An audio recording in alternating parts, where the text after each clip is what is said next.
You're listening to Audiology. Support this channel by becoming a member and be sure to submit your requests for topics in the comments below.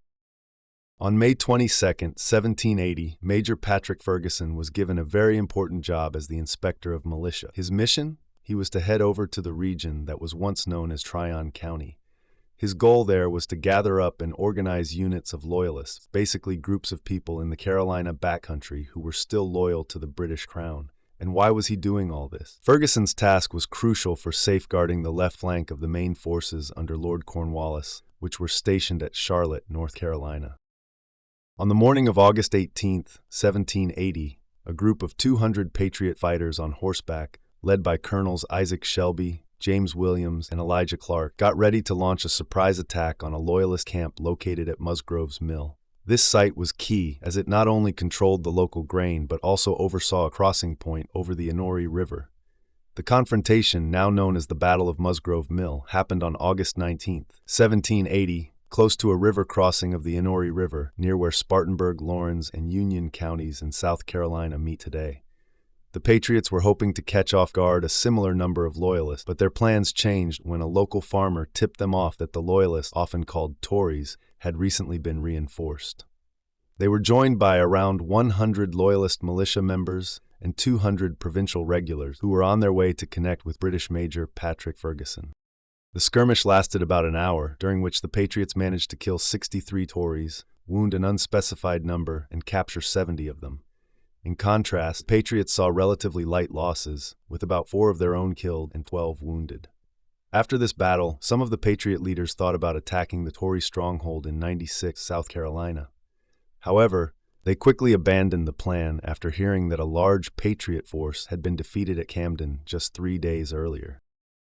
Shelby's group dashed 60 miles with Ferguson eagerly chasing them before they finally managed to escape.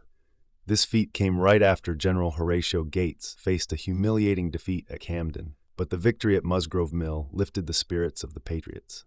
It proved once again that the Tories couldn't easily take control of the South Carolina backcountry. After their victory, Shelby and his Overmountain men, retreating back into what is today known as Elizabethton, Tennessee, regrouped at Sycamore Shoals in the Watauga Association territory. By the 25th of September, 1780, Shelby alongside Colonels John Sevier, Charles McDowell, and their 600 men joined forces with Colonel William Campbell and his 400 men from Virginia, preparing for the upcoming Battle of Kings Mountain. Early September saw Ferguson and his recruited militia marching west, targeting Shelby towards the Appalachian Mountain area, right on the border of what is now Tennessee and North Carolina.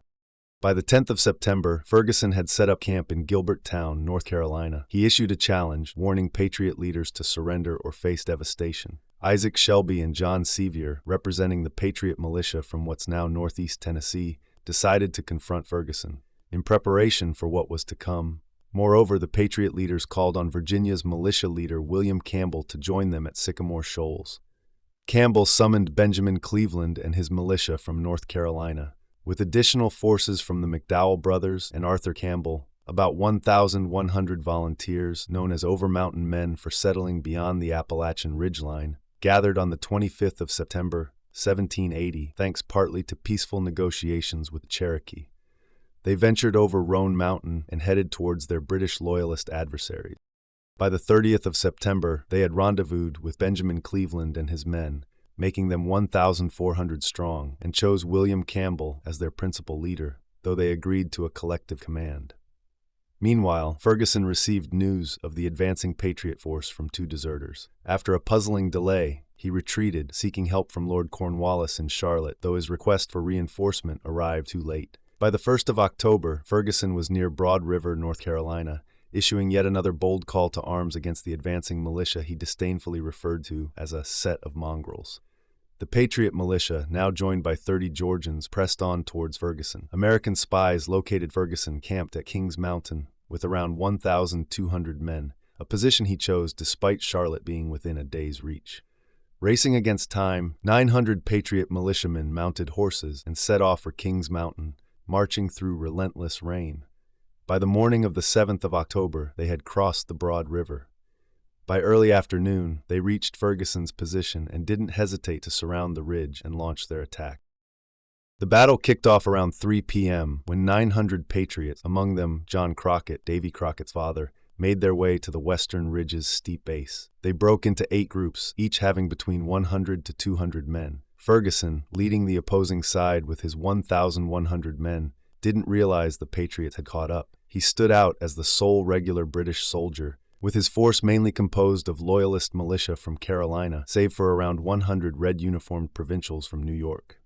Ferguson hadn't thought it necessary to fortify his spot. The Patriots took the Loyalists by surprise, a fact Loyalist officer Alexander Chesney later admitted, noting the shock of their presence once the shooting began. As the Patriots charged, shouting toward the hill, Dutch-American Loyalist Captain Abraham de Peyster remarked to Major Ferguson on the daunting nature of their advance. Colonels John Sevier and William Campbell led 2 teams to attack the mountain's peak, while other groups focused on the main Loyalist position around the hill's base. Once the battle erupted, no single Patriot commanded the scene. Each group engaged independently, sticking to their plan of encircling and overpowering the Loyalists. The Patriots leveraged the terrain, hiding behind rocks and trees to shoot. Ferguson tried to counter with bayonet charges led against Campbell and Sevier. Without bayonets themselves, the Patriots initially retreated but quickly regrouped for another assault. This back and forth became the battle's rhythm. An hour into the fight, the Loyalists faced significant losses. Ferguson, trying to rally his troops, blew a silver whistle to signal charges but couldn't stop the Patriots from overcoming his forces. Eventually, the Patriots reached the hill's top and attacked from behind, forcing the Loyalists back. Ferguson, in a last stand, refused to surrender and even cut down white flags of surrender until he was killed after attempting a breakout and fatally shooting a Patriot officer. With their leader fallen, the Loyalists began to surrender, though some Patriots, driven by a desire for revenge from previous battles, initially refused to accept their surrender. The scenario echoed the cruelty of the Battle of Waxhaws, where surrendering soldiers were killed, leading to reluctance among some Patriots to accept white flags now. However, after some time, the Patriots, led by officers like Campbell and Sevier, officially took about 700 Loyalist prisoners, putting an end to the fierce battle. The Battle of Kings Mountain, a key moment in American Revolutionary history, lasted just over an hour. In this fierce fight, the Loyalist forces took heavy losses, with 290 of their men killed, 163 wounded, and 668 captured. On the other hand, the Patriot militia saw 28 of their soldiers killed and 60 wounded.